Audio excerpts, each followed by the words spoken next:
about damn time I pumped out this list. Now, the Sonic series is infamous for having some of the most hated characters in gaming history. But what about the good characters?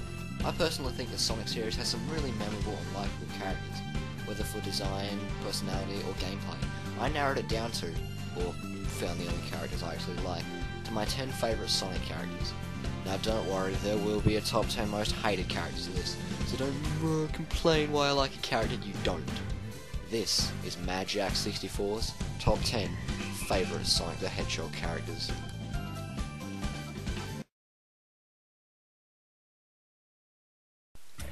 Let's start this list off with the main villain of the Sonic series, Dr. Eggman. Eggman is one of the most famous video game villains of all time, up there with Bowser and Ganondorf. Eggman is a strange case, if you know what I mean. Sometimes he comes up with the most dastardly and destructive plans ever known to villainy. And other times, yeah, he's had his faults. Robotnik's original plans were to kidnap adorable little woodland creatures to power his death machines. Nowadays, he's resurrecting ancient gods of destruction. Or, yeah, you get the idea. Eggman's personality has changed a lot through the series, from being a generic cliché villain to being just a complete joke.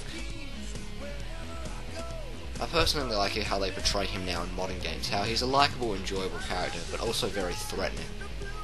Yeah, well, sometimes he is. Overall, Eggman is the perfect villain, both lovable and feared.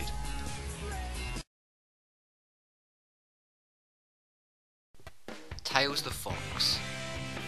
Now, it may seem shocking to have Tails so low on the list, but please, hear me out, I have my reasons. When Sonic the Hedgehog 2 first came out, Tails was awesome. A cute, lovable little fox that can fly. That's so cool! But as they slowly started to update him, Tails went from being cute and lovable to just being plain annoying. His voice also got too whiny and girly. It's not an Eggman robot. Sonic! Knuckles! Wait for me! However, the updated Tails from Sonic Colors, voiced by Tina Fey, really sparked my interest in Tails, and is a major improvement over previous incarnations of the character.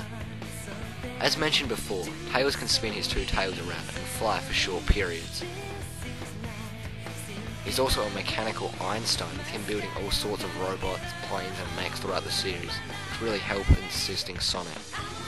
Tails may be annoying sometimes, but he's been with Sonic since the start, as the great and lovable sidekick as he is.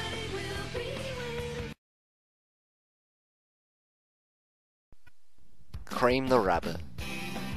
I'm sorry, but it's the truth. I like Cream over Tails. I just find Cream to be a more likeable character. Despite being a bunny, she can actually use her large ears to fly for short periods. Cream is also hands down the most adorable Sonic character of all time.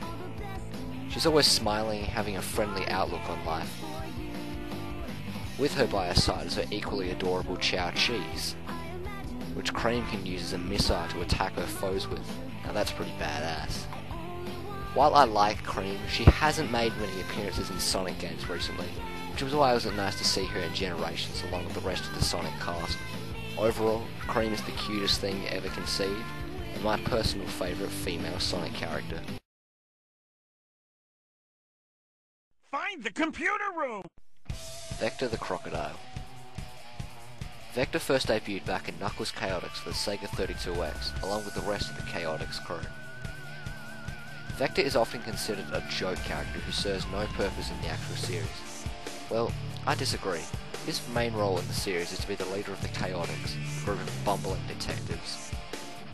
Vector himself is also really likeable. He's such a greedy, egotistical scumbag whose assignments all involve a hefty reward, as his policy is never turn down work that pays.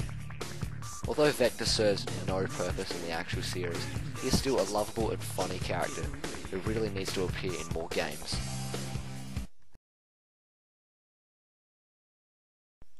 Espio the Chameleon. Ninja Chameleon. That is all. Okay, some more detail. Espio is the master of ninjutsu and the only level-headed member of the Chaotix Detective Agency. Espio uses a combination of ninjutsu and stealth to confuse and defeat his opponents. Espio is often portrayed as a wise badass who can always sense when danger and threats are approaching, and Troy Baker as the new Espio really captures the calm and collected mood of this character. Thank you, my friend. Beware, for I have looked into the soul of our enemy, and I saw only darkness. Overall, Espio is one badass chameleon, and really deserves to be in more games.